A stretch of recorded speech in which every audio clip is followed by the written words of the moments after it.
I mean, it could not be a more beautiful day down here in heaven on earth, or better known as South Florida. But to you, happy Thanksgiving.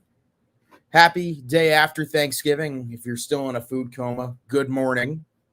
I'm Zach Berman. This is University Black Friday edition, Rivalry Weekend edition. And I know, if you're watching this stream, it's the best weekend of the year for college football. There's always bumps in the road that get us to this point. There's always chaos. There's always fun.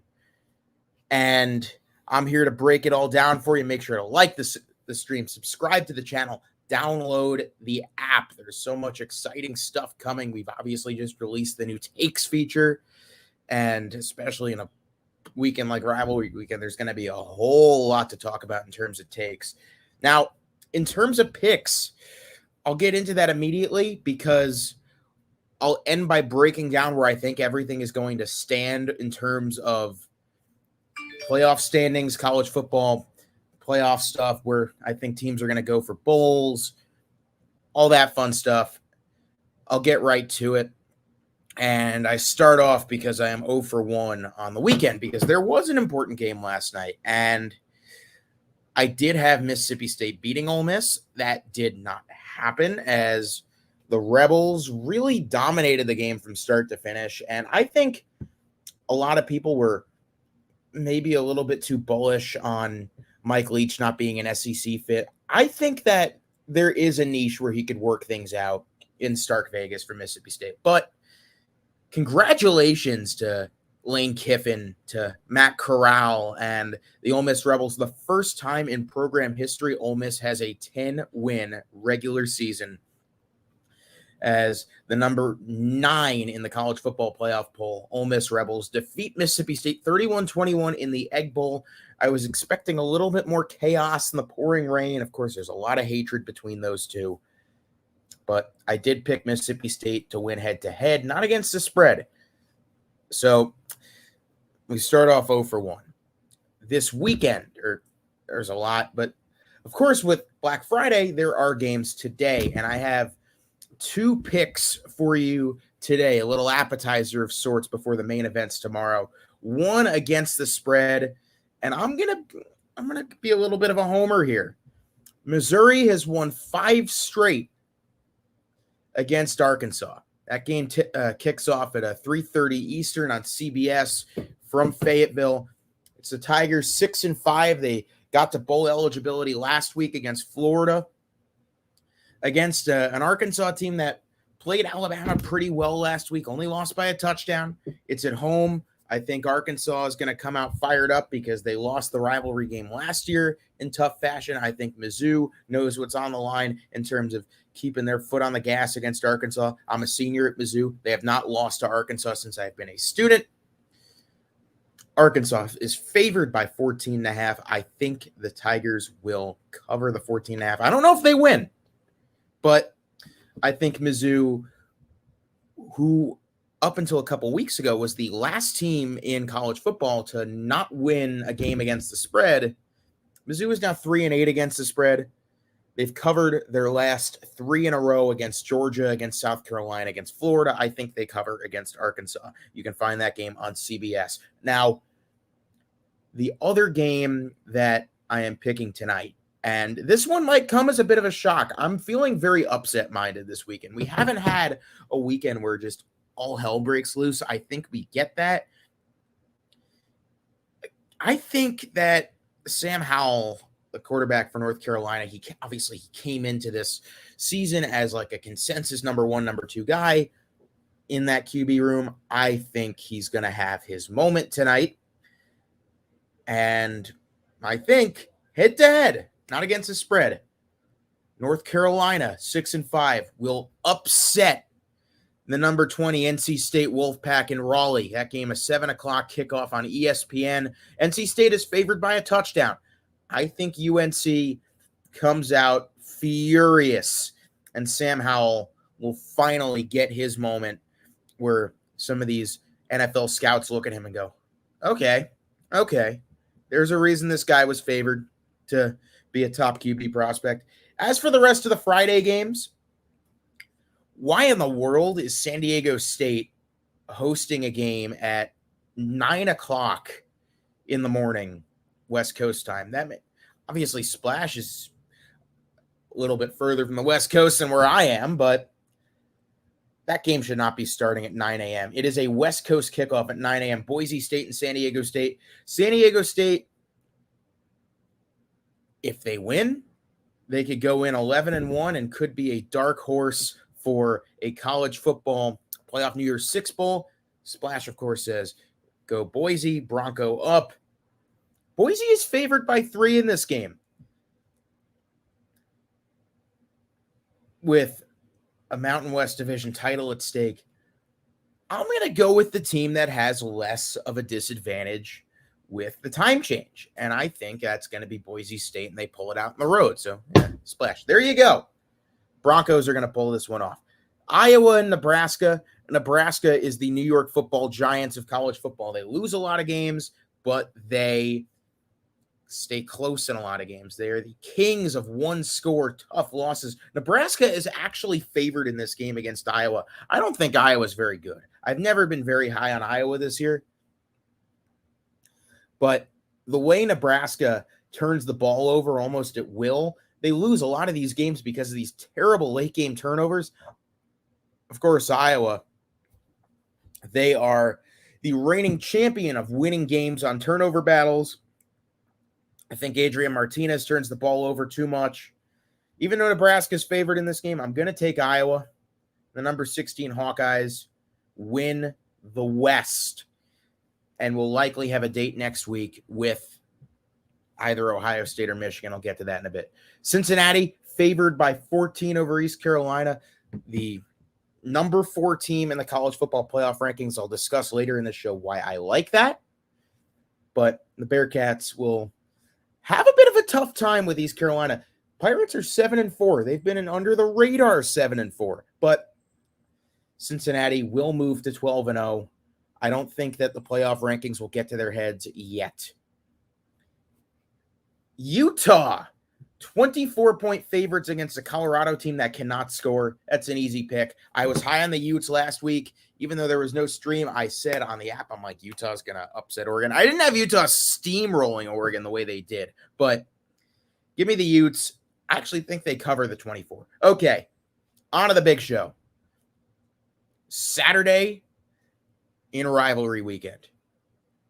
Few days better than this in the college football season. And we start with what they like to call down in Georgia, or actually north of me, good old-fashioned hate Georgia and Georgia Tech. That's a 12 p.m. kick on ABC.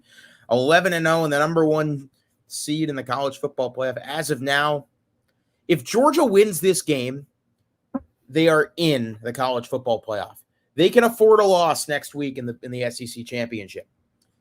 I don't think Georgia Tech at 3-8 is going to pull off something against a borderline NFL team in Georgia. Georgia is favored by 35. It's going to be a de facto home game in Atlanta for the Dogs. Not only does Georgia win, I think Georgia covers. Georgia Tech is just no match. But everyone's going to be talking about one game tomorrow. And we all know which one that is. The game. Ohio State and Michigan, number 2 and number 5. And, you know, at the start of the season, and you can go back through the archives, I had said that maybe this is the year Ohio State loses to Michigan. Jim Harbaugh has not beaten Ohio State during his tenure at the University of Michigan. And the more I think about it, no, I don't. As much as people love to have fun with this argument, no, I don't think Georgia can defeat the Detroit Lions. I don't think an NFL team would lose to a good SEC team. I think maybe an SEC team would get points on the board, but no, there's just too much talent, and you haven't coached the guys up to an NFL level yet. So I can't go along with that. But Georgia is by far the closest thing you do have to an NFL team in college football right now. But back to Ohio State and Michigan. I don't think Michigan's secondary can match up with the 3 that Ohio State and their fans are calling earth, wind, and fire in the receiving room, that being Jackson Smith-Njigba, Chris Olave, and Garrett Wilson. I think there is just too much firepower in that Buckeye offense. So I'm sorry, Michigan fans, not this year. Not only does Ohio State win, they cover. I smell a Buckeye blowout tomorrow. And could this be the last straw for Harbaugh? Maybe. But I can't see Michigan pulling this out. I know these Wolverine fans are going to be hungry, starving to finally get that elusive win over Ohio State. There is just too much firepower from that Buckeye offense. Not only do I think Ohio State defeats Michigan, not only do I think they blow them out, Ohio State, and you can put this out there, is the one team in college football that can beat Georgia. The one team, because Ohio State's defense is sneaky good. They are not phenomenal on the Georgia level, but they make big plays. They force turnovers. They have pass rush. They have a decent enough secondary. But eventually that Georgia defense is going to be worn down when you have the two-headed monster of Travion Henderson and Mayan Williams, and then you have these three phenomenal receivers. It's like 2 years ago with LSU, where the three best receivers in America are all on one team. Just like when it was Justin Jefferson, Terrace Marshall, and Jamar Chase. These three Ohio State receivers are the three best receivers in America. Two of them are going to be going in the draft this year. One of them, Smith-Njigba, who I think is the best, is going to be going into the draft next year. But Ohio State, should they survive this game, they can defeat Georgia. They can beat Georgia. I think I was right on the Buckeyes, because I started picking up on it, not after the Oregon loss, but sometime around week 7, week 8, where I was like, guys, Ohio State's looking scary again, and nobody's talking about them because people were too busy talking about the Michigan schools. The Buckeyes are for real, and you got to start crediting Ryan Day, because that program has not missed a step since Urban Meyer left. Now, to go from a favorite pick to an upset pick, I'm actually going to pick, and I'm sorry, Duck fans, I think you can know where this is going. I'm going to pick the Oregon State Beavers to upset the University of Oregon in Eugene tomorrow. Ducks are favored by 7. They came off a terrible blowout loss to Utah last week in Salt Lake City. You got Pac-12 North title hopes on the line in the Civil War tomorrow. Oregon State beat the Ducks last year, and this is a better Oregon State team than last year. I think Mario Cristobal is a great recruiter. I also think he is a terrible big game coach. And we saw that last week. We saw that a couple of years ago against Arizona State. They cannot win the big game. The duck choke is always inevitable. I can't see it happening twice in a row. Yep. Give me the Beavers tomorrow. Let's have some fun here. And last but not least, in these head-to-head picks, tomorrow night, 7:30 ABC, Bedlam, potential backdoor into the college football playoff on the line between Oklahoma and Oklahoma State. Maybe. Who starts at quarterback for Oklahoma after the Caleb Williams, Spencer Rattler debacle at Baylor? I'm not sure. I think we see them mix and match, but regardless, I think this is the first year in a while where Oklahoma State is really that much of a better team than Oklahoma. Cowpokes are only favored by 4.5 against the Sooners. Oklahoma State's been snake bitten in this rivalry, just like Michigan has been against Ohio State as of recent. But I think this is the year where Oklahoma State senses there's a little bit of a crack in the armor of Oklahoma. And there's some rumors about what could happen with good old Lincoln Riley. Could he leave Ohio State, or could he leave Oklahoma? There are rumors. I don't know yet, but I think it's very curious to see what would happen should Oklahoma State lose, or should Oklahoma State win tonight. And that's what I think they're going to do. So I'm picking Oklahoma State to beat University of Oklahoma tonight in Bedlam, 7:30 kick in Stillwater. That should be a very fun game. Typically high scoring. I don't think this is that high scoring of a game. For whatever reason, this one screams bet the under and reap the rewards. The over-under is at 49.5. Something tells me this is something like a 2017 game.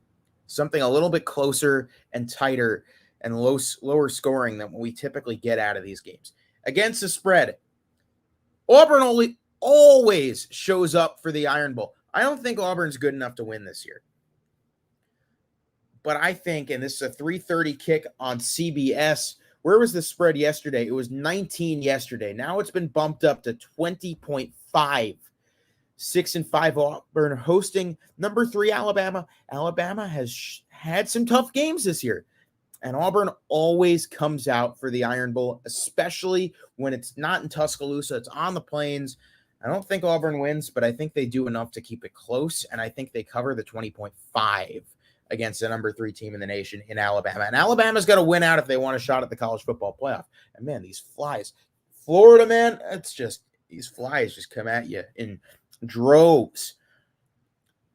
Does South Carolina stand a chance against Clemson? Clemson is now back in the college football playoff rankings after a really tough start to the year. Seems they have figured it out a little bit. I don't know if Clemson loses tonight, but I get the same feeling about this game that I do in the Alabama-Auburn game in the Palmetto Showdown. I believe that's what they call it. 7:30 kick, SEC Network from the inferior Columbia of the SEC.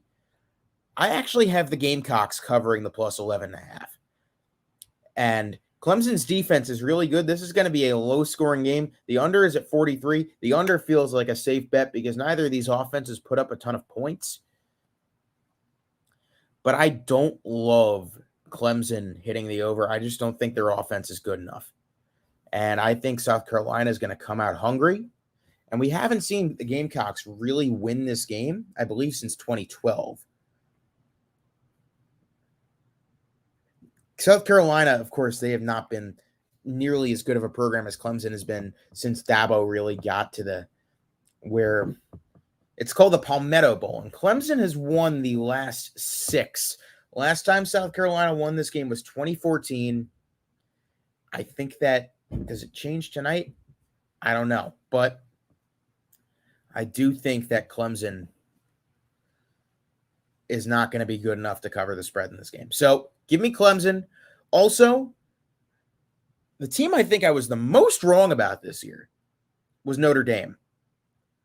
I was very, very wrong on the Irish. They've had one loss to a good Cincinnati team.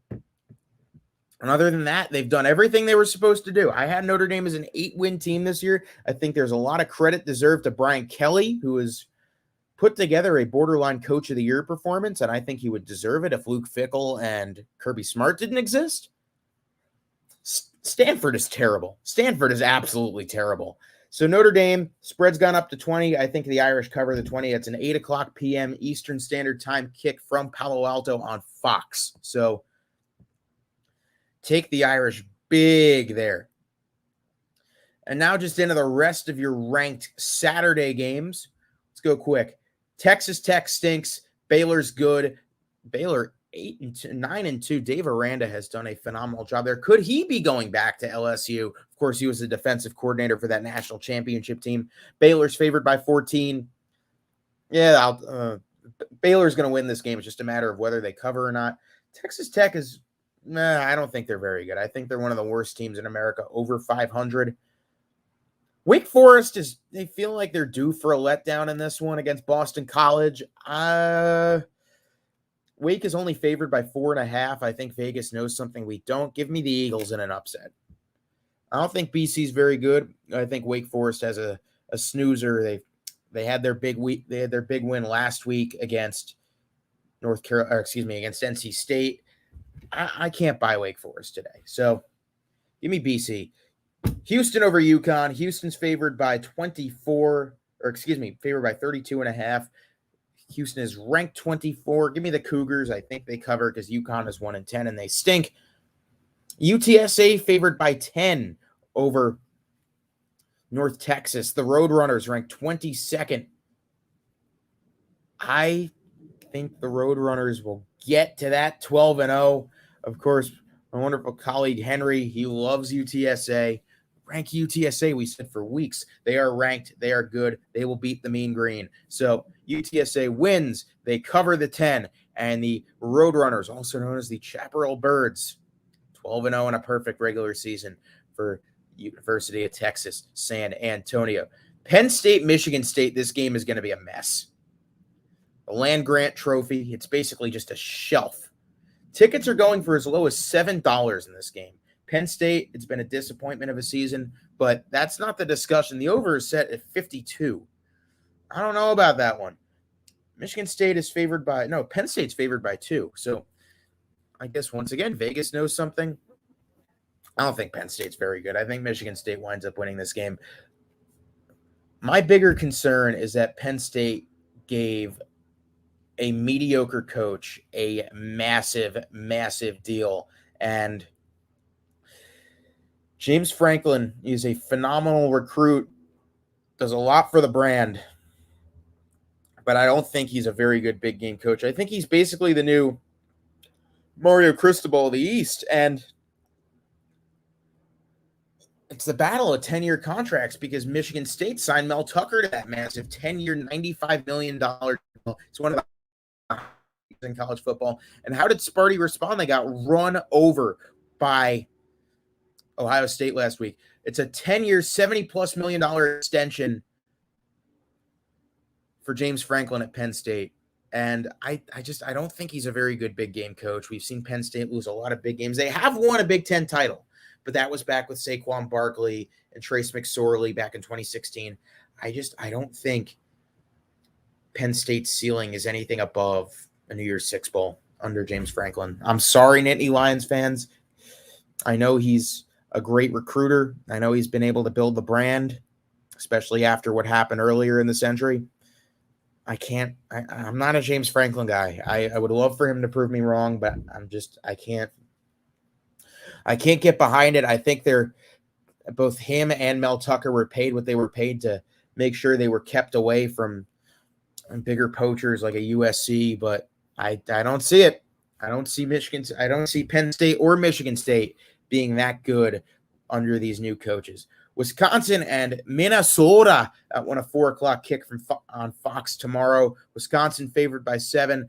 This feels like that Badger low scoring, tough to watch. Tanner Morgan, he's still at Minnesota. It feels like he's been here for a century. I think what's the name of this rivalry game? I don't know, but I'm taking Minnesota to upset Wisconsin. Now, the Little Brown Jug is Wisconsin and Michigan. Wisconsin, Minnesota. What is the name of the rivalry? It is killing me right now, but it's Paul Bunyan's axe, but I have Minnesota getting the axe back. Wisconsin has won the last 2, but I think the axe goes back to Minneapolis tomorrow. Texas A&M and LSU, the last home game for Ed Orgeron. I still think the Aggies are better than their record, 8-3. They've lost to 3 teams that have been ranked at some point.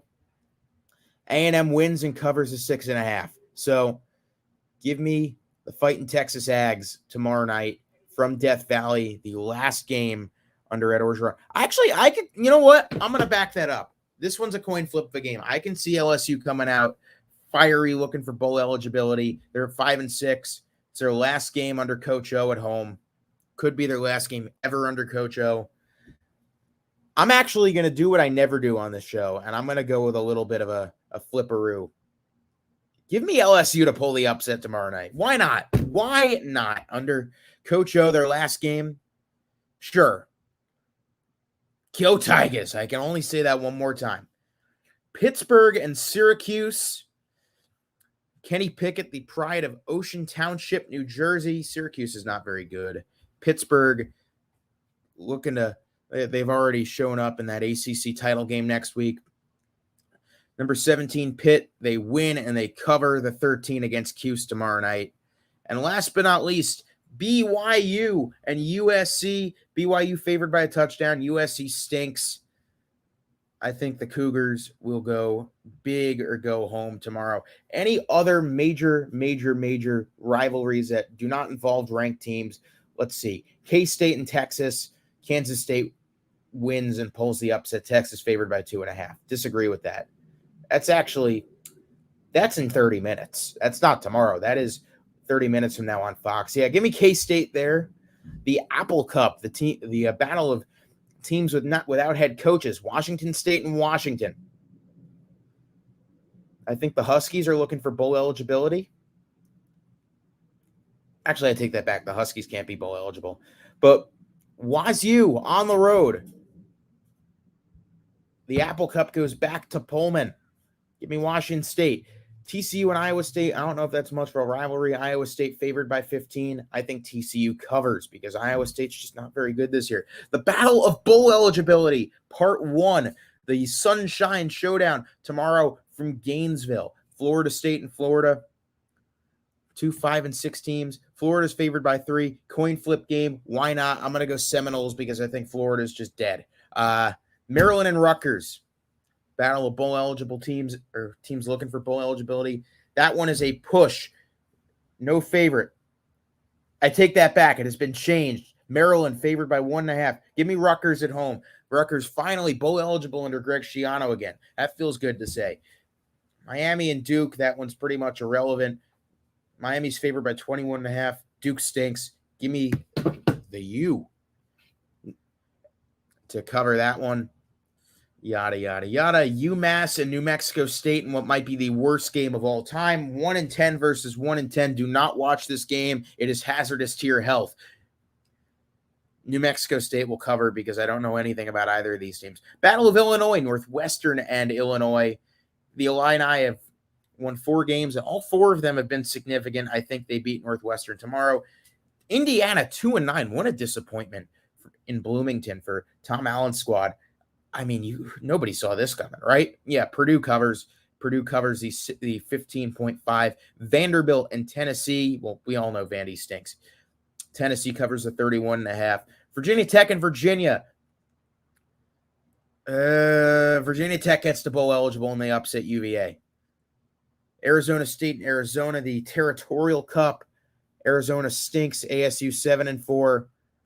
Give me the Sun Devils and Sparky ASU. Kentucky and Louisville. That's an exciting game. 7:30 p.m. tomorrow night, ESPN2. Louisville favored by 3. I disagree with that. I think Kentucky pulls the slight upset there. Really, that's about it for the game picks. Let's get into the conference championships that we already know. It is already set. Georgia and Alabama will be next weekend from Atlanta. Appalachian State and Louisiana already set for the Sun Belt. Pac-12 championship. That is not set yet. I believe if Oregon loses, then it would be Oregon State that gets in. But I don't believe in the Ducks this year. I think they scream Alamo Bowl team because they don't have a quarterback. I think we wind up seeing Ohio State and Iowa duke it out for the Big Ten championship, ACC championship. It's likely going to be Wake Forest and Pitt. The AAC Cincinnati, we know they're in there. Probably going to be SMU as well. Big 12 championship, the winner of tonight's game, Oklahoma State is already in. So this game is very significant. I think Baylor and Oklahoma State will wind up playing in the Big 12 championship game. That would be fun. Mountain West championship, a lot riding on the line in that early Boise State game. No bowls are set yet. Army-Navy, that's 2 weeks from now. Navy is 2-8. Army is 7-3. That one being played from MetLife Stadium. No spread yet, but I'll go early this week because by then we're going to be talking college football or college basketball, with my good friend and partner, Jonathan Litzkin. So I think Army will defeat Navy. So go Army, beat Navy. There's your one pick. Now on to the coaching carousel. College football job openings, and there's going to be a lot of them. Of course, Scott Frost is returning to Nebraska. I disagree with that. I think it's a bad idea for the Huskers to keep him around. There are some big openings right now, though. What is the best opening? That is a better question. Because right now, the openings are as follows.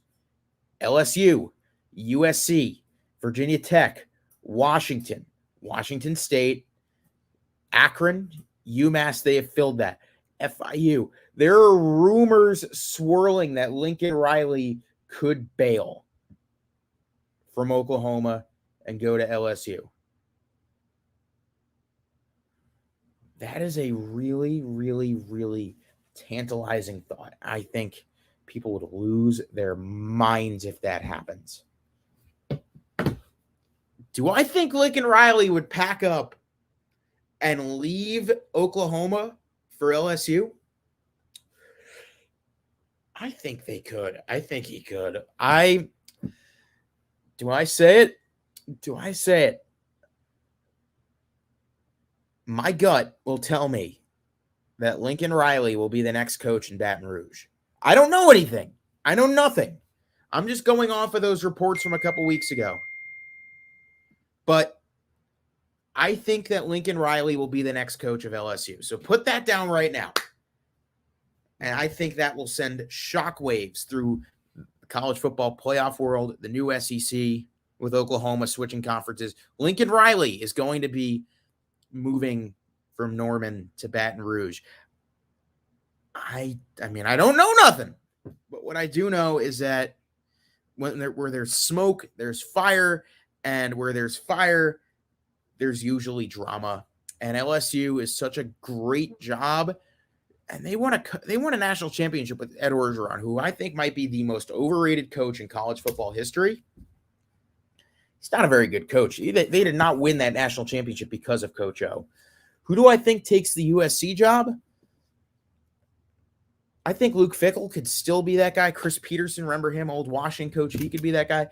Is Matt Campbell out of Iowa State still a viable job candidate after the season Iowa State has had, after the expectations they had? I don't know.